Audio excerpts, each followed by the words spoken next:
Bienvenue à La Santé au-delà des mots. Un rendez-vous avec des gens passionnés du réseau de la santé.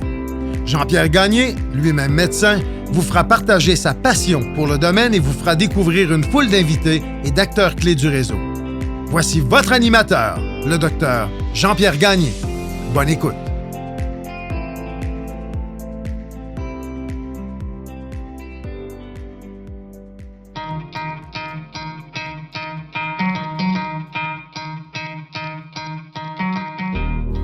Je prends un court moment pour remercier les commanditaires qui rendent possible la diffusion du podcast La Santé au-delà des mots.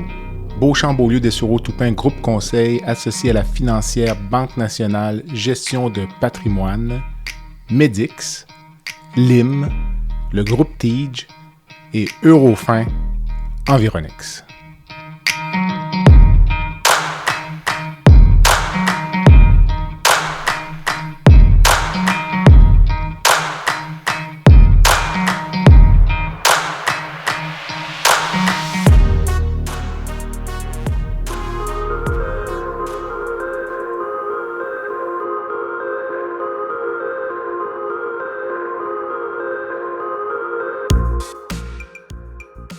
Bonjour, je reçois Dr Cécile Nicolas, chirurgienne dentiste française au parcours à la fois artistique et scientifique. Nous parlons sans filtre des défis de la dentisterie moderne. Pression des patients, agression verbale, méconnaissance des coûts et difficultés de conciliation travail-famille. Cécile partage aussi la naissance de Dental e-Assist, un outil qu'elle a créé pour libérer du temps et mieux protéger les professionnels. Vous verrez que les enjeux dont nous discutons aujourd'hui trouvent leur écho des deux côtés de l'Atlantique. Un échange lucide, humain et porté vers l'avenir.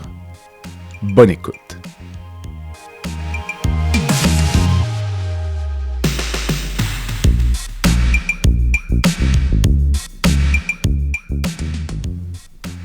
Cécile, bonjour.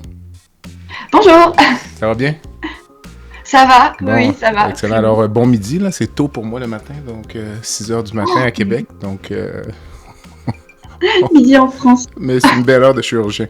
Écoute, merci d'avoir accepté l'invitation au balado La Santé au-delà des mots. Donc, j'ai été découvert par les médias sociaux. J'ai été attiré par ton histoire parce que je me rends compte que les enjeux sont tout à fait similaires d'un côté et de l'autre de l'océan. Donc, puis les objectifs même. Donc, c'est dans cette optique que tu as accepté de me rencontrer. Donc, je voulais parler de ta carrière de dentiste, de ton statut de femme dentiste. Là, je pense que ça a un impact aussi.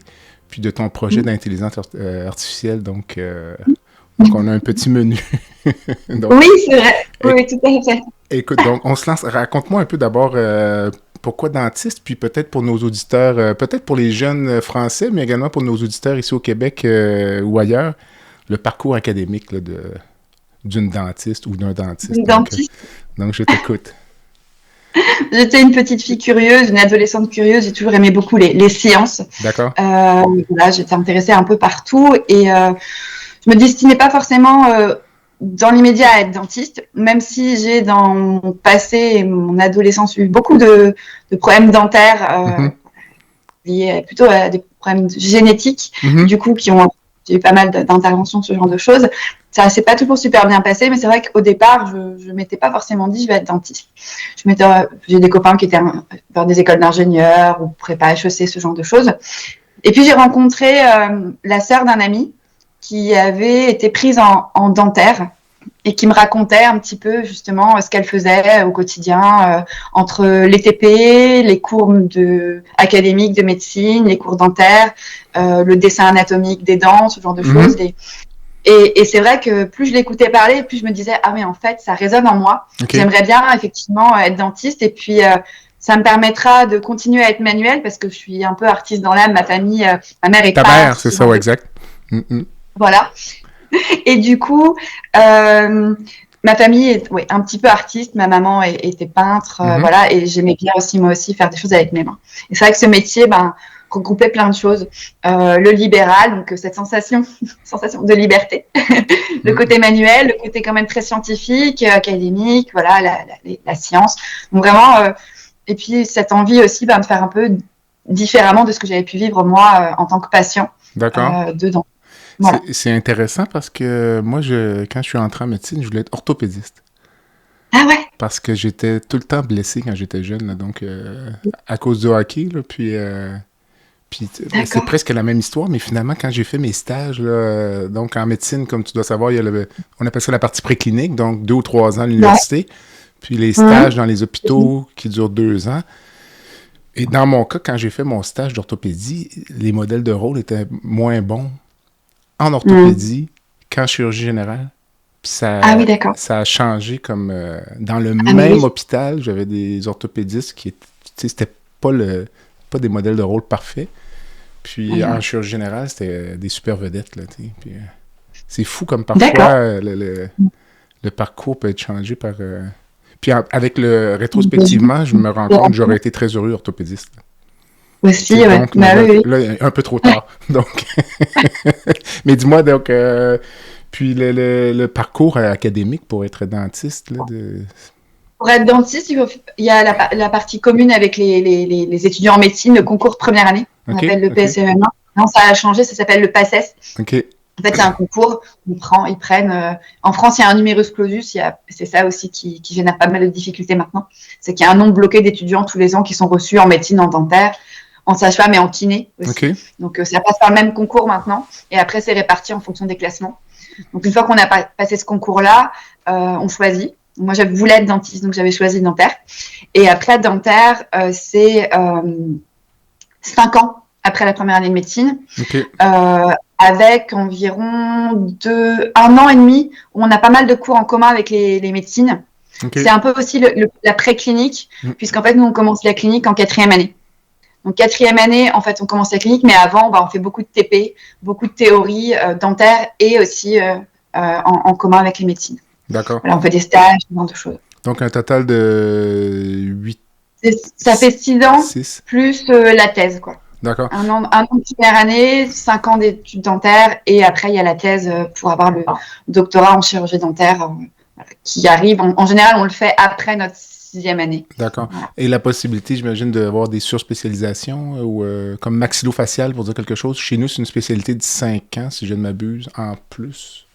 Ouais. Alors nous, en fait, il y a eu la maxillofaciale était chez les médecins. Il fallait faire médecine pour pouvoir faire l'internat et la chirurgie maxillofaciale. Nous, on appelle ça beaucoup. C'était les stomatologues. Ok. En fait, la spécialité de stomato. Alors, si je vais pas dire de bêtises, mais je crois qu'elle s'est arrêtée. Et maintenant, ça passe sur des dentistes, puisque maintenant, il y a la possibilité de faire ce qu'on appelle l'internat. Ça fait quelques années que ça a été mis en place. Au départ, c'est un internat généraliste qui menait pas à grand-chose, à part un titre un peu honorifique, pour faire ensuite de l'enseignement ou travailler à l'hôpital.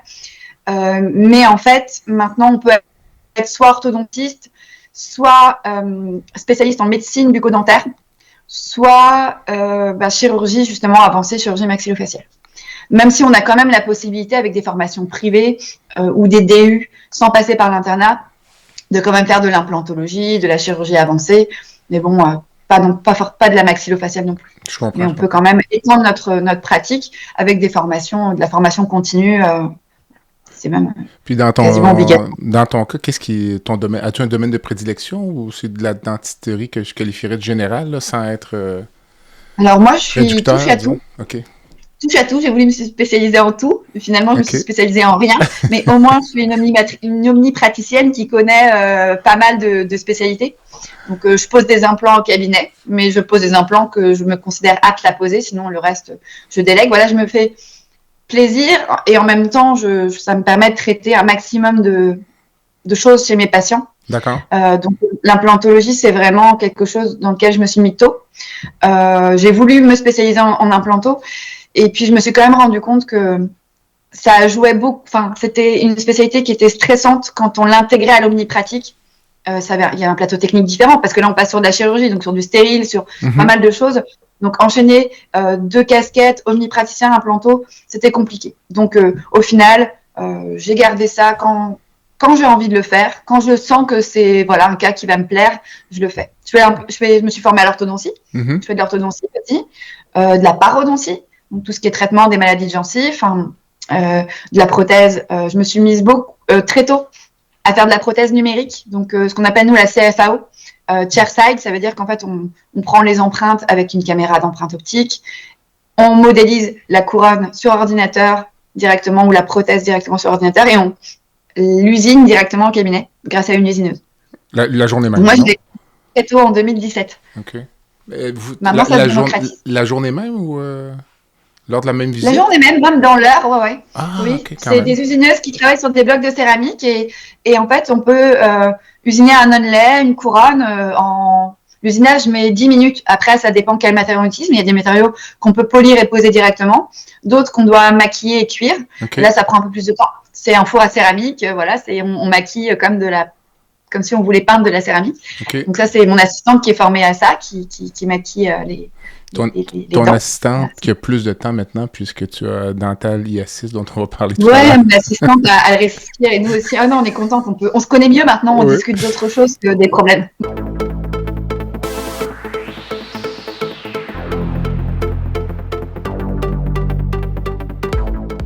Lim Santé est fière de lancer Emilia, la toute première application qui permet aux patients de se concentrer pleinement sur leur échange avec leurs professionnels de la santé, tout en générant automatiquement des notes claires, faciles à consulter, à traduire et à partager avec un proche ou un autre professionnel.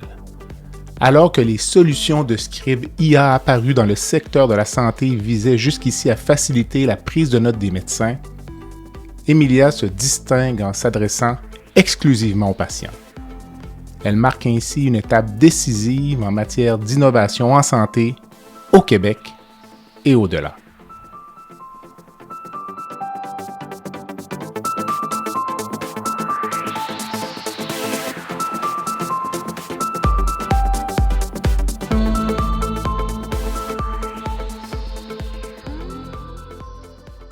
Dis-moi, est-ce que les soins dentaires sont assurés par l'État en France ou tu vas me dire ça fonctionne comment, disons? En France, effectivement, c'est pas pareil que chez vous. En France, l'assurance maladie prend une partie des soins en charge et après, les mutuelles remboursent sur ce que prend l'assurance maladie. Okay. Après, certaines mutuelles ont des paniers qui prennent des choses que l'assurance maladie prend pas. Okay, mais on va dire que le français est très attaché à ses remboursements. D'accord. Okay. Le français ne comprend pas quand c'est pas remboursé. Il voudrait que tout soit gratuit parce qu'il a été habitué à ça. Ouais. Ça génère pas mal de difficultés. Le français n'a pas conscience des coûts des soins. Et d'ailleurs, on voudrait lui faire croire que la santé est gratuite. Donc le jour où on le confronte à la réalité. Comme un paquet d'autres choses d'ailleurs. Voilà. Donc en fait, oui, l'assurance maladie prenait 70% pas 70%. En fait, prenez 70% d'une base fixe. D'accord. Là, ils se sont un peu désengagés parce qu'il y a quand même un petit trou de la sécu qui ouais, c'est ça. va grossir. Donc là, ils prennent plus que 60%. Et du coup, c'est les mutuelles, mais du coup, tout le monde râle parce qu'il faut payer plus cher les mutuelles, du coup, avec des surcomplémentaires. Exactement. Alors, Cécile, je t'ai entendu raconter en podcast, donc le podcast Entretien avec un dentiste, où tu racontais un peu en début de carrière la décision d'acheter la pratique d'un collègue masculin sous les conseils de ton beau-père qui était dentiste, oui. Puis peut-être certains regrets qui sont venus par la suite. Donc, si tu me racontais ça un peu, là, donc... Oui, effectivement, ça n'a pas été forcément... je ne sais pas si c'était l'idée du siècle, mais en tout cas, ça a fait la personne que je suis maintenant. Okay. Voilà, ça m'a permis vraiment de vivre des situations que je ne voudrais pas forcément revivre, mais qui m'ont forgée parce que... quand on sort de la fac dans un milieu qui n'est pas forcément très bienveillant et qu'on n'a pas beaucoup confiance en soi, des fois on essaye de se prouver des choses, on a envie de montrer qu'on est capable, qu'on est fort, qu'on peut réussir à faire des choses. Et quand mon beau-père m'a dit, vas-y, installe-toi, tu vas voir, ça va être super, tu vas te sentir libre, tu pourras travailler, tu gagneras bien ta vie. Je me suis dit, je vais suivre les conseils du grand sage. Sauf qu'en fait, lui n'avait pas vécu la même époque que moi, n'avait pas été aussi un homme. Et donc, j'ai vu plusieurs cabinets. Il y en avait un qui me paraissait plutôt bien. Je me suis pas posé la question. En fait, maintenant, a posteriori, je me dirais quelles sont les valeurs de la personne, comment est sa patientèle, est-ce que l'équipe me convient. Voilà, je me suis dit, j'y arriverai. On est jeune quand on sort de la fac. Et effectivement, j'avais fait des collaborations quand même avant. Mais les modes d'exercice qu'on m'avait proposés ne me convenaient pas. Donc, je m'étais dit, je ne peux pas rester en collaboration. J'aimerais bien avoir mon propre cabinet. Sauf que je ne pensais pas que c'était si difficile d'instaurer ses propres valeurs et ses propres habitudes quand on reprend le cabinet de quelqu'un d'aussi différent de soi, en fait. Donc, effectivement, on a les patients qui nous ressemblent, ça c'est sûr. Après qu'on mérite, j'en sais rien. Mais effectivement, mon prédécesseur avait des patients très bien. Mais c'était des patients qui souhaitaient avoir un dentiste homme qui pouvait les recevoir à 21h30 ou le matin très tôt, voilà, enfin, c'était des patients qui n'étaient pas prêts au changement. L'humain a du mal à accepter le changement. Donc, les patients, ça n'a pas été forcément évident. Le tri s'est fait, mais ça a été long et parfois douloureux. Et le personnel non plus, et c'est ça qui a été très difficile aussi, c'est le personnel qui n'avait pas beaucoup de respect pour une jeune femme de 28 ans. Voilà. J'imagine, hein? Mais quand tu achètes une pratique comme ça, il y a une cassure là, que l'ancien propriétaire ou l'ancien dentiste est là jusqu'au vendredi, puis toi tu arrives le lundi, puis... Non, ça s'est pas passé comme ça. Je suis restée quand même en collaboration avec lui pendant, je pense, 4-5 mois. OK, quand même. Mais en fait, c'était trop court. C'était trop court et en fait, j'ai tenté de demander des choses, mais bon, on m'a dit non, c'est pas possible. Et puis, je me suis pas battue, j'ai pas cherché. En fait, c'est vrai que c'est peut-être de la naïveté, je sais pas. Méconnaissance, un manque d'accompagnement. Certains, là maintenant, effectivement, au niveau des études, ça commence à être corrigé. Cette méconnaissance du milieu professionnel, on n'est pas préparé du tout à ça. On n'est pas préparé à acheter un cabinet, on n'est pas préparé en gestion d'entreprise parce que on gère quand même une mini-entreprise. Mais en France, il faut surtout pas le dire parce que c'est très mal vu en fait d'imaginer qu'un cabinet dentaire puisse être quand même une entreprise. Il y a du personnel, il y a tellement de choses à gérer. On n'a aucun cours, rien là-dessus. Ben, en fait, c'est comme si l'argent était tabou un peu, j'imagine, là, de ce que c'est mal. C'est mal. Mais c'est une relation à l'argent en France. C'est pareil au Québec. C'est pareil au Québec. Écoute, nous, on est en pleine... On enregistre en septembre 2025 et on est en guerre actuellement, nous, au Québec. Tu dois peut-être le voir passer là, avec le gouvernement. Donc, c'est une guerre à finir. Puis, il y a tout le temps l'argent en arrière-fond, puis le fait que les médecins, vous n'avez pas le droit de vous plaindre parce que vous êtes bien payé. Puis, oui, mais c'est ça. Immanquablement, quand il y a... Même, c'est presque rendu, comment on appellerait ça, un bien conscient, ou je ne sais trop. Parfois, même les journalistes vont être en entrevue avec un représentant syndical, puis vont glisser, les médecins sont bien payés. Puis là, je suis comme... on ne sait pas c'est basé sur quoi, vous comparez à quoi, là, pour dire que les médecins sont bien payés, trop payés, ou on compare aux médecins de l'Ontario, ou est-ce qu'on compare aux chauffeurs d'autobus, on ne sait pas. Mais bref, les médecins sont bien payés. Ce que vous avez de différents médecines dentaires, puis je pense que c'est la même chose au Québec, c'est vraiment, comme tu le disais, c'est le fait qu'il faut devenir comme femme d'affaires ou homme d'affaires... Ce que nous n'avons pas en médecine dans le réseau public. Là. Moi, à l'hôpital, c'est clé en main. Là. Je veux dire, il y a quand même des bons côtés au réseau public québécois de santé. Là. Je ne veux pas dire qu'il ne faut pas jeter le bébé avec l'eau du bain. Mais ça, c'était comme un apprentissage abrupt, finalement. Oui. En fait, c'est vrai qu'il n'y a pas très peu de pratiques dentaires à l'hôpital. Il n'y en a pas, en fait. À part au centre de soins dentaires, mais il y a dans le CHU, des grandes villes, voilà, un service, mais c'est surtout le service qui sert aux étudiants à se former.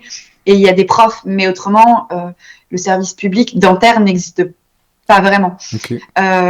Pour la médecine, oui, bien sûr, les praticiens hospitaliers, enfin, les étudiants en médecine vont quand même beaucoup après travailler à l'hôpital, certains en libéral, mais effectivement, beaucoup à l'hôpital. Après, maintenant, ce qui se passe, c'est qu'il y a une fuite des étudiants en dentaire vers les centres dentaires, vers des centres, des groupements en fait de dentistes tenus pas forcément par des dentistes, qui ont été d'ailleurs à l'origine de beaucoup de scandales sanitaires parce qu'ils se sont rendus compte qu'il y avait quand même des pratiques qui étaient mutilantes. Mais on a la même chose au Québec aussi, là, les cabinets des dentistes vendent à des grandes corporations, là, donc ça crée des mais là, pour grosses plus avoir, ils veulent plus avoir l'administratif de gestion, de choses comme ça. Donc, en fait, ils vont en salariat dans ce type de structure. Et puis, comme ça, ils ont peu de responsabilités, peu d'engagement aussi. Enfin, voilà, ils peuvent aller, venir entre les différentes structures. Donc, c'est vrai qu'on a beaucoup de difficultés à garder, à trouver des dentistes sur le territoire qui soient disponibles. Enfin, moi, je cherche des collaborateurs.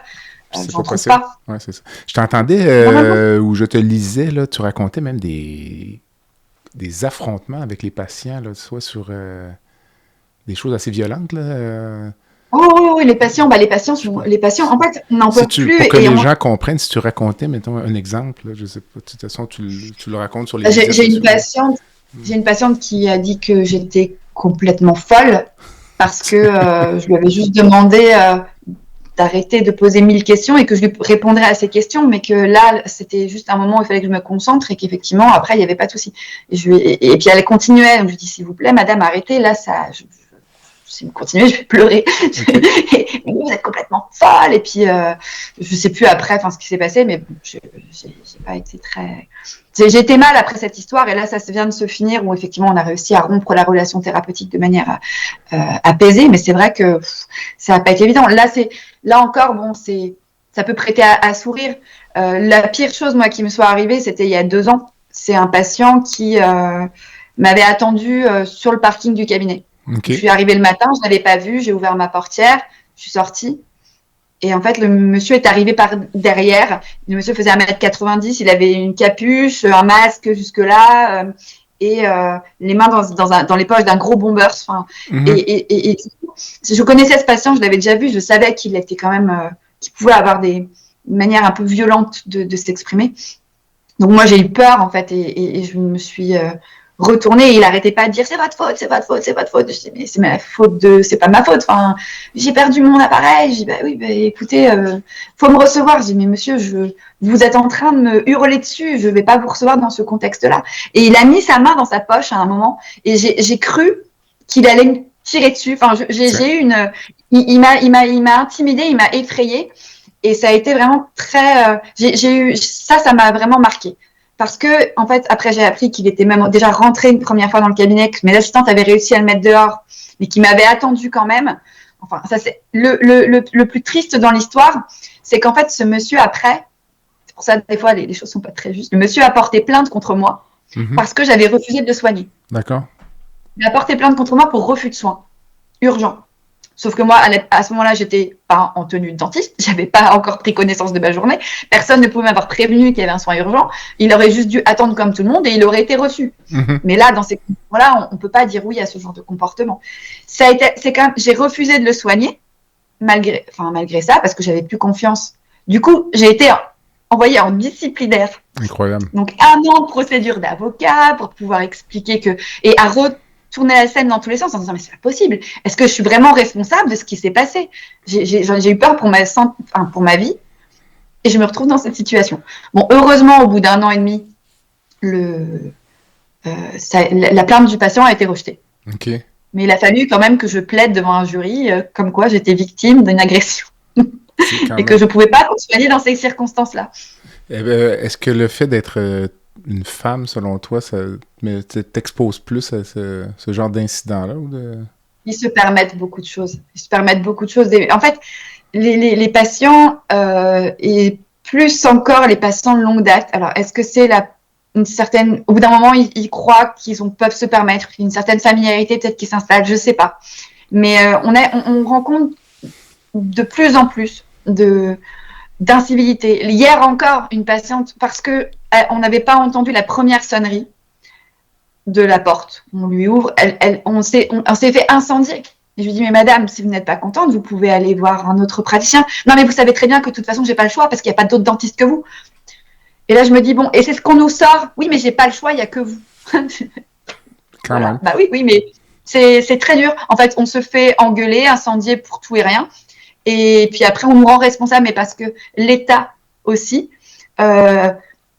communique de manière à faire porter la responsabilité de ce manque d'accès aux soins aux praticiens. C'est Ils travaillent plus exactement autant. c'est comme au Québec. C'est Voilà, pareil. c'est C'est ça. pareil, pareil, pareil. Écoute, je pourrais mettre tes mots dans la bouche de notre ministre de la Santé. c'est, Ah, c'est pareil, pareil.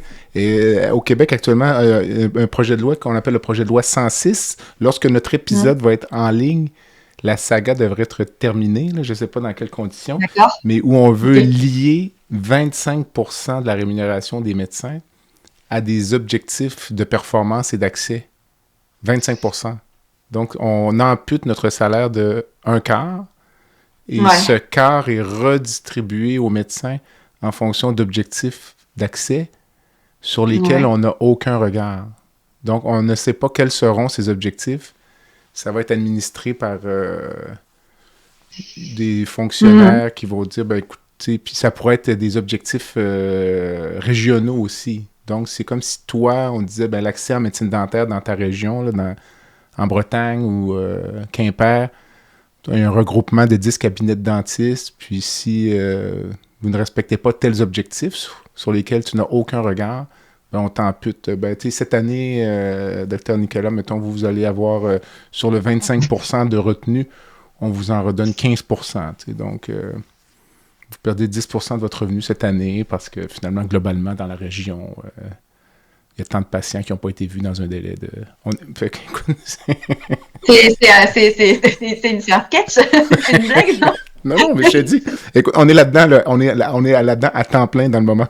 Écoute, c'est ce que tu racontes comme ce que j'appellerais de l'incivilité ou du harcèlement envers les professionnels de la santé, les dentistes, dans ton cas, est-ce que c'est en hausse d'abord ou Oui. pourquoi? Les chiffres sont. Pourquoi? Ouais. Bah parce qu'on n'est pas beaucoup. On n'est pas beaucoup de. Enfin, il y a un vrai manque de professionnels sur le terrain. Il y a une pénurie de professions médicales qui est liée au numerus clausus. Voilà. Et alors, beaucoup vont dire oui, mais c'est lié aussi à la féminisation de la profession, Ouais. enfin des professions médicales. Peut-être, mais en attendant, c'est pas, ça nous rend pas responsables. Moi, j'ai un patient qui m'a dit oui, mais bon, moi, à mon époque, les médecins, les dentistes, ils finissaient beaucoup plus tard, ils travaillaient beaucoup. Maintenant, il en faut 3 des comme vous pour en faire un d'avant. Voilà. Et ça m'avait profondément choquée. J'ai dit, mais monsieur, mais vous vous rendez pas compte, en fait, des conditions maintenant dans lesquelles on travaille et aussi des standards qu'on attend de nous, des charges qui sont sur nos épaules. En fait, c'est plus la même, le même, enfin, je sais pas comment, contexte. la même époque. Ouais, c'est La même époque. Les choses ont changé. En fait, il faudrait qu'on fasse du travail parfait avec un plateau technique haut de gamme, qu'on ne fasse pas d'erreurs parce qu'autrement, forcément, ben, ils peuvent se plaindre et porter plainte contre nous. Mais en même temps, il faudrait que ce soit pas cher. Il faudrait qu'on puisse les prendre tout le temps. Enfin, en fait, il faudrait tout faire. On est obligé de choisir à un moment. On est obligé de trouver un certain équilibre. Et l'équilibre, il doit se trouver dans la qualité du travail qu'on doit fournir aux patients. Et c'est vrai que certains praticiens font le choix quand même d'étendre moins leurs horaires de pratique pour pouvoir être maîtres de leur capacité intellectuelle et manuelle pour pouvoir fournir le meilleur travail possible. Avant, les praticiens, la personne à qui j'ai repris le cabinet, c'était un homme, sa femme et lui ont eu 4 enfants. Sa femme était à la maison et s'est occupée des 4 enfants pendant que lui travaillait tard et n'a pas élevé ses enfants. Et il le disait lui-même. Alors, c'est un regret maintenant, mais au final, c'est quand même comme ça que ça s'est passé. Nous, on rentre à la maison et puis on s'occupe de notre famille aussi. Et c'est pas, même si tout est partagé, voilà, on partage. Voilà. D'accord. Il y a quand même la charge mentale quotidienne aussi, en plus de la charge professionnelle. Tout à fait. Je pense que tu as des enfants, si je ne m'abuse, c'est ça? Ou... J'ai une fille, okay, j'ai une fille, Constance, à 5 ans. OK, c'est ça. Donc, puis, écoute, ça doit être... moi, personnellement, j'en ai 5. Ah, félicitations! Mais c'est ce que tu racontes, moi, je suis un homme chirurgien, là. Ma conjointe est médecin de famille, mais je ne cacherai pas qu'elle a fait beaucoup plus de sacrifices que moi, là. C'est certain, là. C'est clair et net, là, puis pour plusieurs raisons. Puis Puis on revient encore une fois à ces exigences-là. Là. Tu sais, Martine n'a jamais travaillé complètement à temps plein, même si elle a travaillé beaucoup à certains moments, même pendant que les enfants étaient jeunes. Ouais.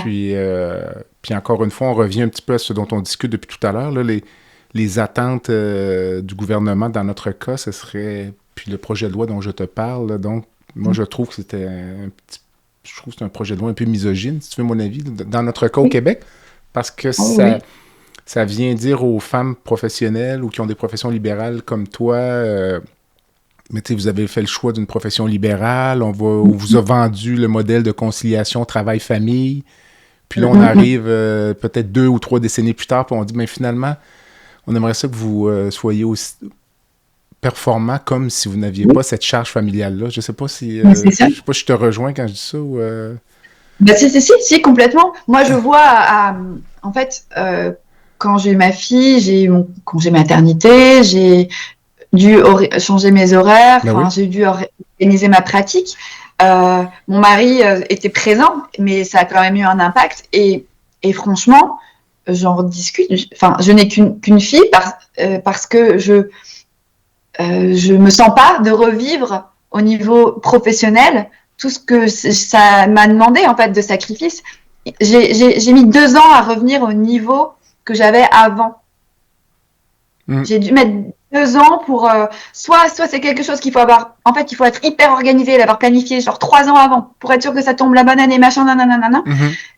Mais autrement, ou avoir un conjoint qui en parallèle peut effectivement subvenir aux besoins ou autres. Mais c'est vrai que moi, dans mon cas, c'était moi le revenu principal de la famille, par exemple. Et c'est vrai que j'ai dû faire énormément de sacrifices. Et je trouve que c'est pas normal parce qu'on n'a pas d'aide ou d'accompagnement ou un homme est moins impacté dans sa carrière par ce genre de choses. 100%. Voilà. Et nous, on doit tous construire, mais on a les mêmes. Par contre, on a exactement les mêmes impératifs qu'un homme. Les mêmes obligations.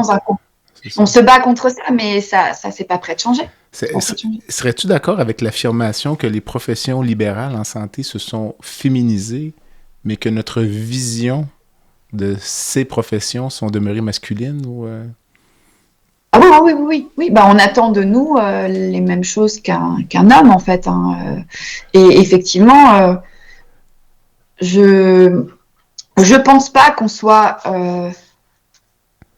moins forte. Simplement, on a, je sais pas, une sensibilité à certaines choses qui fait que on va avoir besoin de prendre soin d'autres, de plus peut-être de notre famille que certains hommes, même si je ne juge pas. Et je pense que heureusement, c'est pas la norme. Il y a énormément d'hommes qui sont concernés vraiment par tout ça et que ça évolue énormément au niveau des mentalités.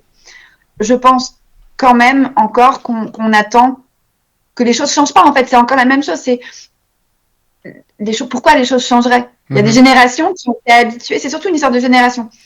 Si je vois les patients qui ont le plus de mal, c'est ceux qui ont été habitués à avoir tout de suite, à avoir tout au moment où ça les arrangeait. Et ça correspond à l'époque aussi où tous les praticiens étaient hommes. Et eux, en fait, ne veulent pas changer, veulent garder leurs habitudes. Mais pourquoi vous, maintenant, vous faites pas comme ça? Pourquoi vous finissez plus tôt? Pourquoi vous travaillez pas le dimanche? Pourquoi vous venez pas chez moi si j'ai mal? Enfin, en fait, parce que les choses ont changé, parce que il faut accepter ce changement. Mais je pense que c'est plus une histoire de réticence au changement de l'être humain. Quand même. Écoute, les enjeux sont tellement similaires. Le podcast La santé au-delà des mots est une présentation du groupe conseil Beauchamp, Beaulieu, Dessureau, Toupin de la financière Banque nationale Gestion de patrimoine. Comme nous croyons que la santé financière fait partie de la santé globale, nous sommes heureux de nous joindre au Dr Jean-Pierre Gagné pour vous souhaiter une bonne saison de La santé au-delà des mots.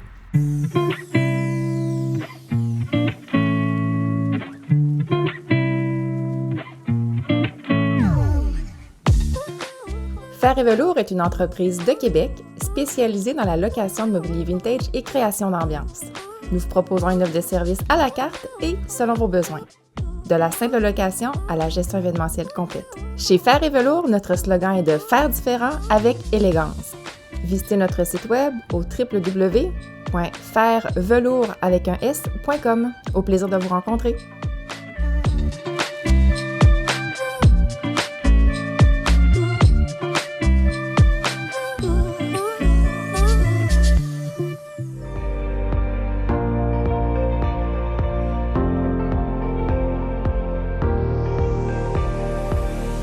Vous avez des commentaires ou un sujet à nous proposer ou même faire partie de nos invités? Visitez le site web de notre balado à www.baladosanté.ca ou sur notre page Facebook de la santé au-delà des mots.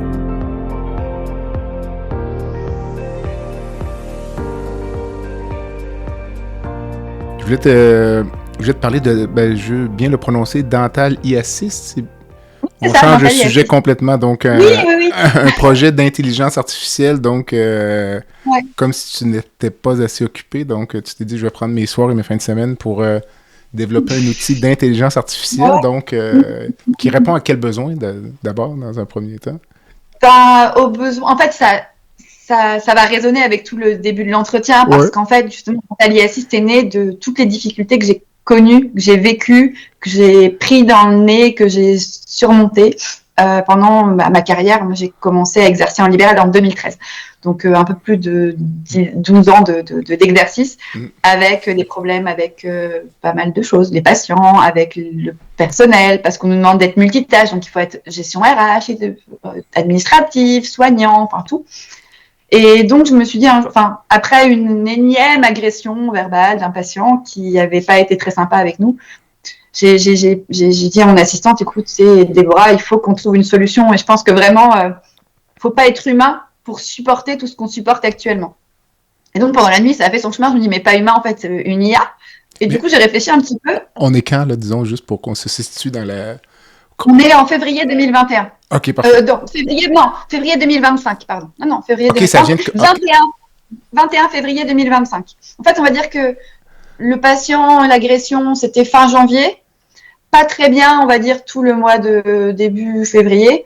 Et le 21 février, pourquoi, je ne sais pas, dans la voiture, en allant emmener ma fille à l'escalade. OK, c'est tout nouveau. Il faut que je fasse ça. OK, donc c'est vraiment... Il faut que je fasse ça. Donc, en fait, on a mis 6 mois à développer le... En fait, après, il y a comme une sorte de tunnel de destin, je ne sais pas, qui s'est mis en place.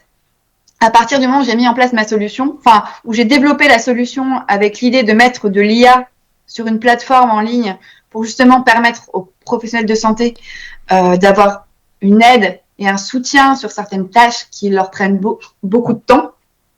À partir du moment où j'ai commencé à en parler, tout s'est déroulé en fait de manière hyper fluide. Et là, je suis accompagnée moi par des organismes, donc la French Tech et un incubateur de start-up Emergis, qui fait partie de la région Bretagne, et ils sont à fond sur le projet parce qu'en fait, ils se rendent compte qu'il faut aider les professionnels. Il y a de plus en plus d'ailleurs de solutions un peu comme la mienne, pas exactement sur ce domaine-là, mais sur différentes choses, justement pour pouvoir aider et accompagner les soignants dans leurs difficultés quotidiennes. Mais j'ai cru comprendre en t'écoutant qu'il y a comme plusieurs blocs, disons, à travers le même outil. Donc, comme il y a un bloc, j'ai cru comprendre, même juste un bloc d'assistance pour la prise de rendez-vous ou répondre aux courriels des patients, je ne sais trop, là, ça libérait beaucoup ton assistante. Là, Donc, un exemple, disons, moi, j'envoie un courriel, Dr Nicolas, là, j'ai mal aux dents, il faudrait que je vois Dr Nicolas, ça urge, je pense que j'ai un abcès, tout ça. Là, c'est ton outil qui va me répondre. Est-ce qu'il va me poser des questions? En fait, il y a plusieurs modules. Voilà. Ouais, en fait, Dental IA6, c'est une solution modulaire. Donc, on développe des modules en fonction des difficultés qu'on rencontre pour que les praticiens puissent choisir le module qu'ils préfèrent justement en fonction de la difficulté qu'ils ont. Le module dont tu parles, c'est IAFlow. Donc, c'est le module qui gère en fait les demandes entrantes. D'accord. Moi, ça faisait longtemps que j'utilisais plus le téléphone, que j'utilisais le mail ou mon site internet pour que les gens puissent prendre contact avec nous. Donc, les patients m'envoyaient un mail, on leur répondait.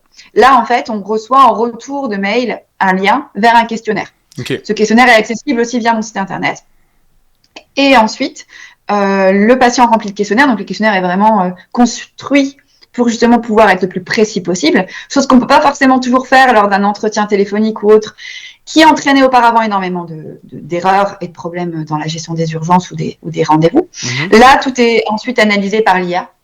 Et l'assistante, du coup, moi, je voulais vraiment pas mettre de l'IA pour remplacer des postes. En fait, ce que je voulais, c'était vraiment mettre de l'IA pour soutenir les personnes des équipes. C'est-à-dire que ça vient en soutien aux assistantes pour la partie ou aux secrétaires en leur donnant une synthèse, une conduite à tenir, une réponse préécrite qu'elles peuvent modifier, qu'elles peuvent ajuster, avec aussi toujours la possibilité ou l'obligation dans certains cas, parce qu'on a mis des garde-fous, de transférer au praticien pour valider si jamais il y a des prescriptions à faire avant ou ce genre de choses, pour vraiment être dans un cadre sécurisé.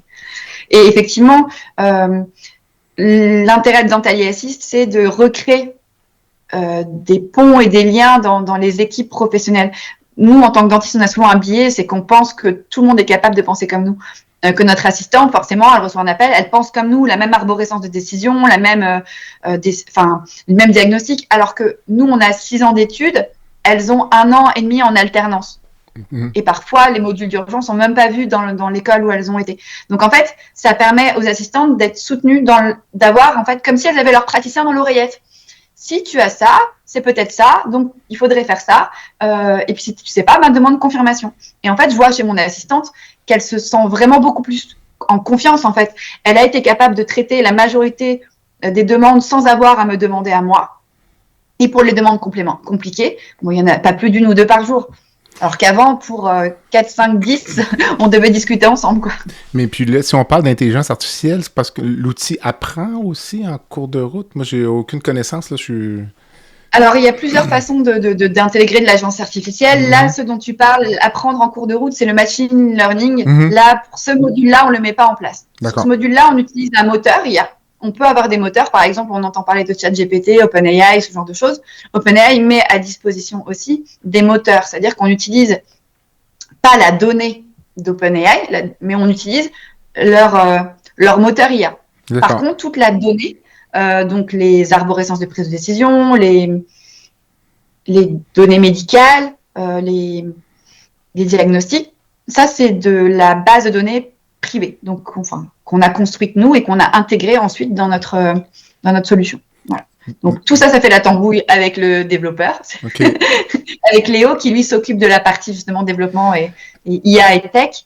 Et ensuite, ça va donner Est-ce qu'il y a des enjeux de confidentialité ou on est soumis. Les données sont conservées, c'est conservé chez toi, dans ton bureau, sur un nuage ou c'est quoi?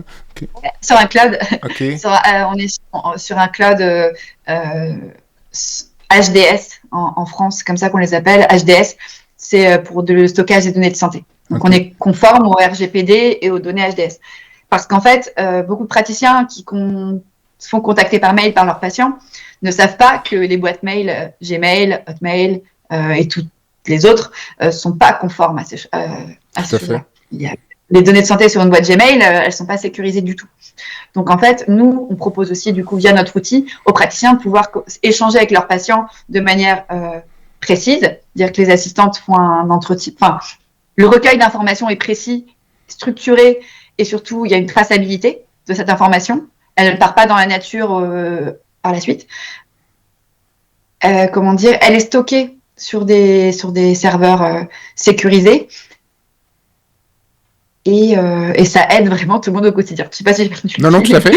Mais là, j'essayais de comprendre. D'abord, j'imagine que c'est un produit qui n'existait pas sur le marché. Toi, si tu as créé ça, c'est vraisemblablement il n'y avait rien qui répondait à ton besoin.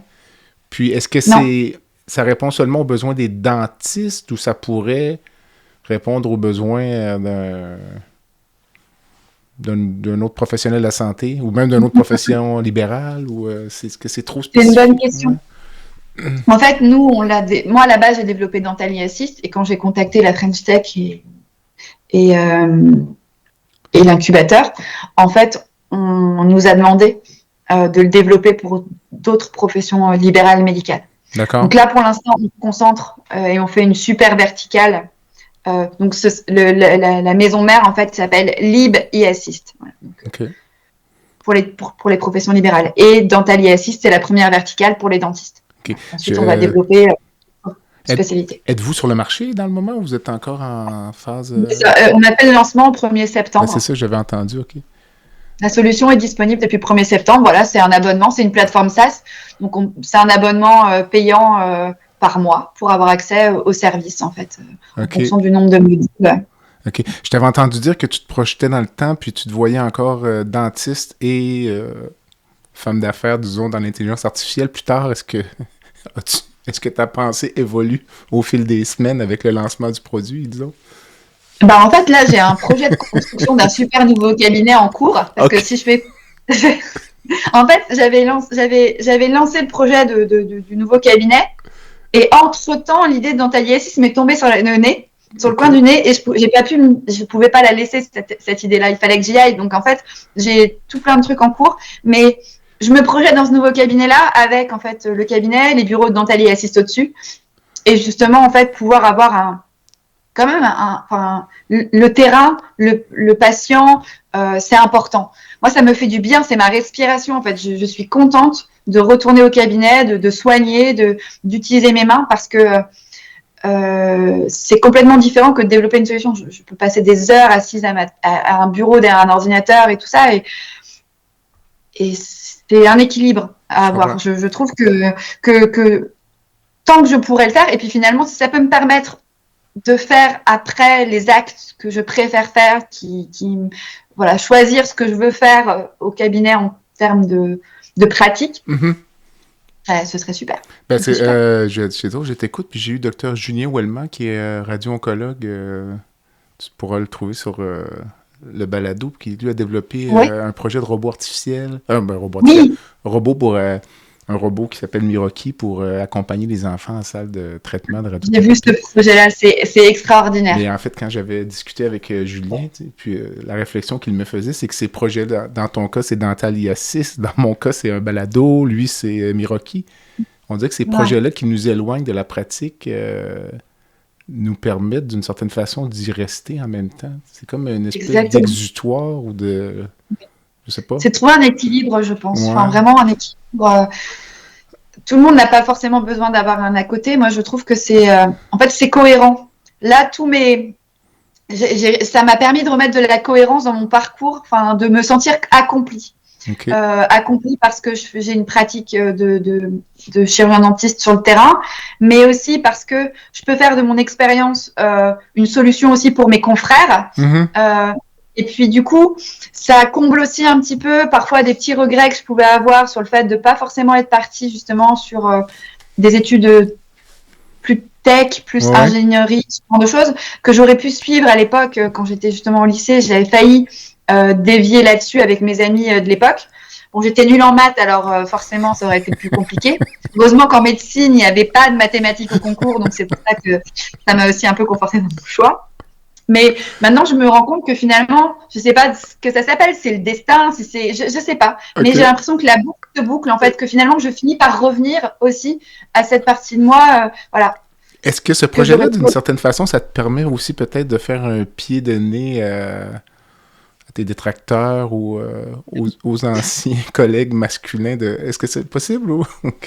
Évidemment. Je pense que c'est pas un hasard. Je pense que c'est cette manière de montrer aussi. Peut-être vous n'avez pas cru en moi. Et vous n'auriez pas pu le faire non plus. Regardez, en fait, je mène mon chemin comme je l'entends, et c'était peut-être pas de votre manière de faire, c'est la mienne. Mais regardez, en fait, je reste. Je sais pas si ça m'apporterait qu'ils disent que je suis une bonne personne ou pas, j'en sais rien. En tout cas, je me dis, en fait, ils m'ont rendu plus forte. Bon, c'est parfait.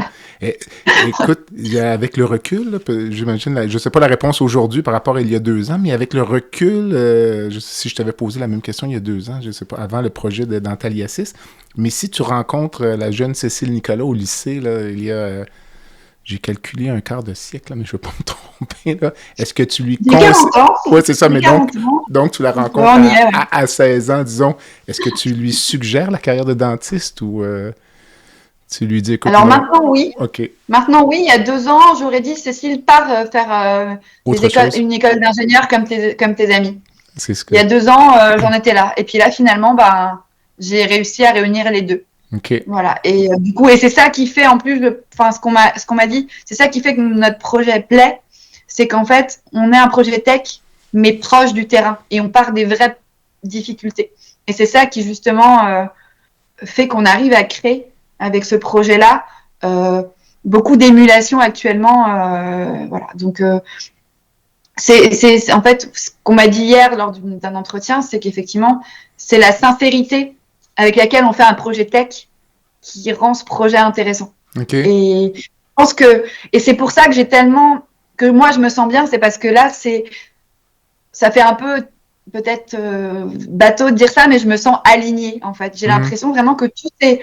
Et c'est pas un terme que j'aurais employé il y a 2 ans, et avant, même, je dis, oh, ils sont chiants à dire tout le temps aligné, aligné. Mais en fait, si je...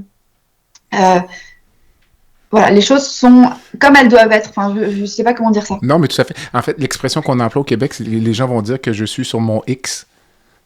Comme si on était sur une scène, tu sais, puis lorsqu'on met les petites marques aux gens pour savoir, écoute, il faut que tu te places là. Ah oui, alors ça, c'est l'expression québécoise. Donc, tu pourrais dire, si les gens n'aiment pas l'expression alignée, tu leur dis, écoutez, là, je suis vraiment sur mon X. Sur mon X, d'accord. Non, mais je vais leur dire ça. Non, mais super. Non, mais en fait, oui, c'est ça que je ressens. Vraiment, ce bien-être, en fait, cette plénitude, où même si c'est compliqué, le rythme actuellement est soutenu. Voilà, tous les jours, on me rajoute des trucs, des tâches, des machins à faire et tout. Mais c'est exaltant de se dire que ben, finalement, ça va peut-être pouvoir aider, ça va peut-être pouvoir se concrétiser. Voilà, que ma parole, finalement, elle va pas être juste pour saouler ma famille avec tout ce que je ressens. Là, au moins, je peux effectivement peut-être faire avancer les choses aussi. Donc, c'est bien. J'imagine que par le fait même, ça enlève une portion de la charge mentale reliée à la pratique de dentiste.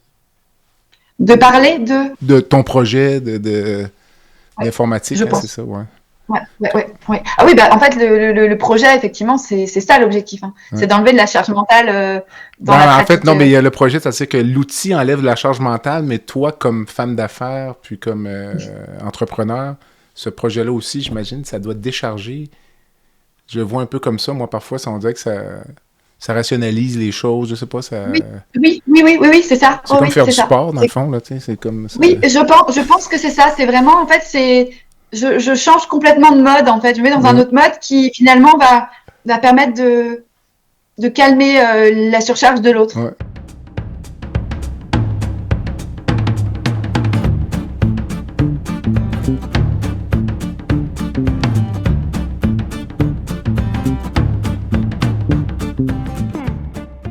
Medix simplifie la facturation médicale des médecins spécialistes, anesthésiologistes, internistes, pneumologues et bientôt les chirurgiens.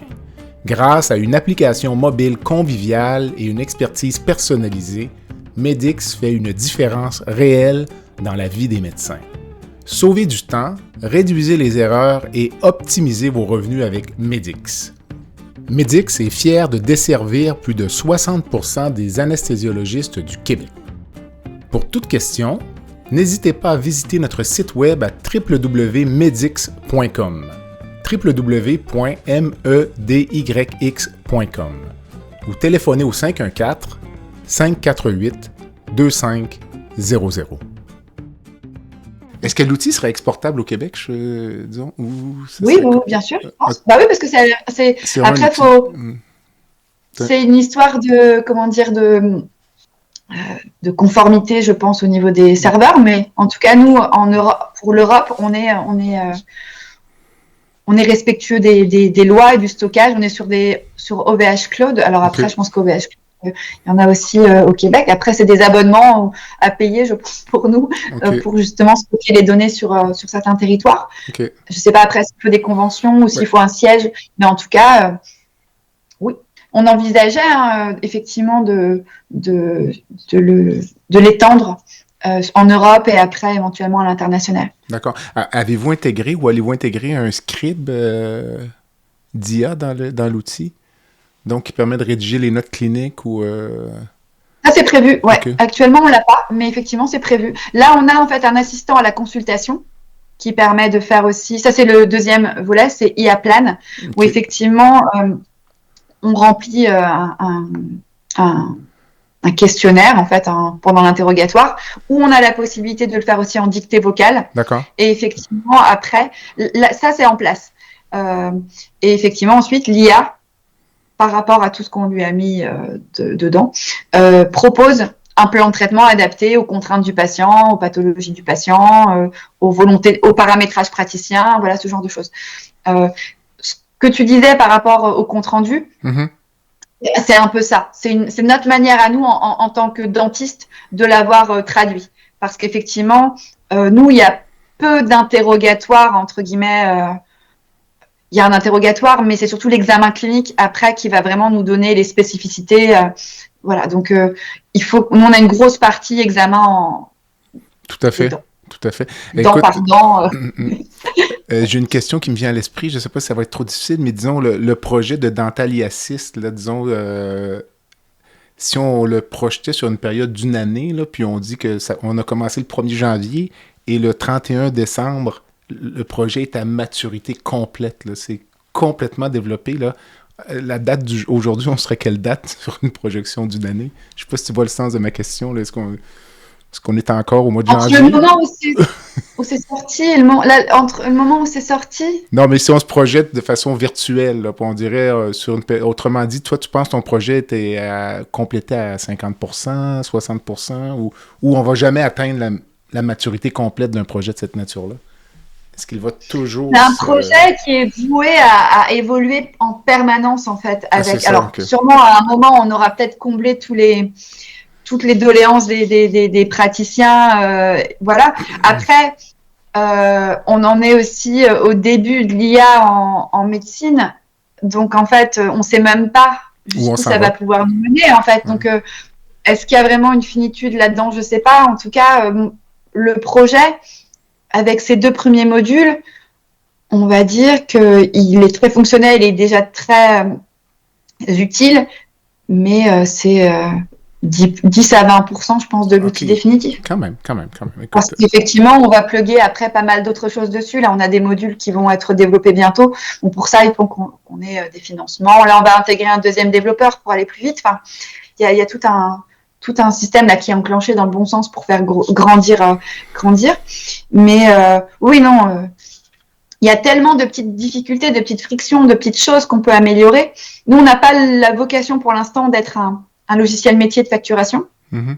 C'est pas ça qu'on souhaite, mais on souhaite vraiment pouvoir s'interfacer avec eux ou être au milieu de tous les outils qu'ont déjà les praticiens. Quand même, écoute, voilà, c'est hyper intéressant. On va suivre la suite.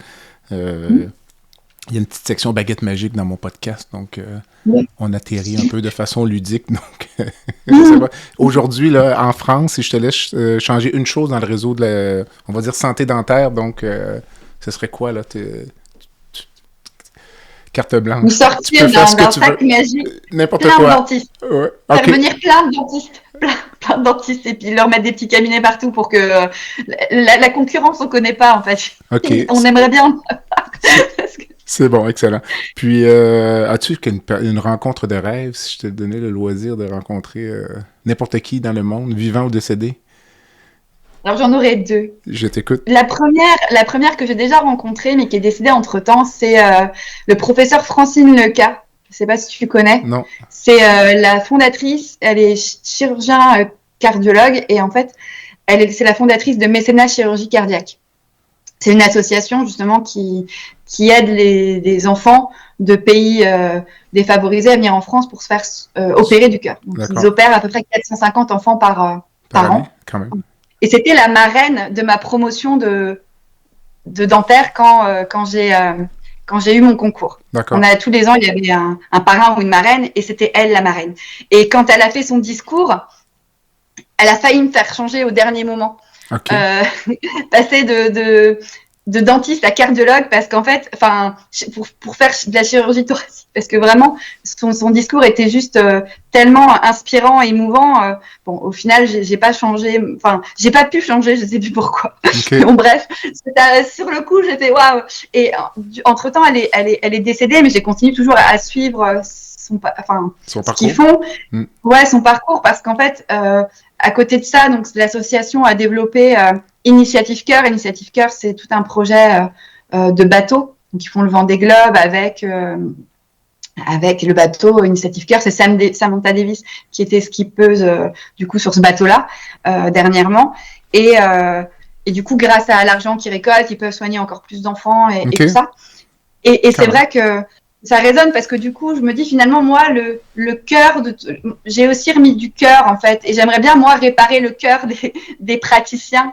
En fait, et récemment, mon mari fait de la voile aussi. On avait mis du coup on s'est lancé un petit peu, avec le cœur de Dental Assist sur les voiles, sur tout ça, pour vraiment aussi essayer de développer quelque chose par rapport à ça. Et c'est rigolo parce que le mondial de J80, c'est à Kingston, au Canada. Okay. Et du coup, mon mari souhaitait le faire. Donc je me dis ça peut être rigolo de venir justement jusque là pour avec les voiles de Dentally Assist et trouver quelque chose au niveau associatif après par la suite pour aider peut-être des associations de praticiens qui ont vraiment pour le coup pas tenu le coup. Quand même. Voilà. Voilà. Et ton deuxième. Ton deuxième. Céline Dion. Ok, c'est bon. Je suis fan absolue. Ok. J'ai vu à Las Vegas, mais voilà, c'est... Ben, moi aussi, je l'ai vu à Las Vegas aussi. Ouais. Ça fait un bon moment. Sacré moment. Excellent voilà. choix. Excellent choix. Écoute, Cécile, je te remercie énormément. C'était hyper agréable. Puis, merci beaucoup à toi. On va suivre les projets de Dentally Assist avec intérêt. Puis, de notre côté de l'océan, on va suivre également l'évolution des négociations avec le gouvernement. Puis, au plaisir d'une prochaine rencontre. Merci. Merci. Voilà ce qui complète le balado de cette semaine. Merci d'avoir été à l'écoute et le Dr Jean-Pierre Gagné vous donne rendez-vous la semaine prochaine pour un autre épisode, La santé au-delà des mots.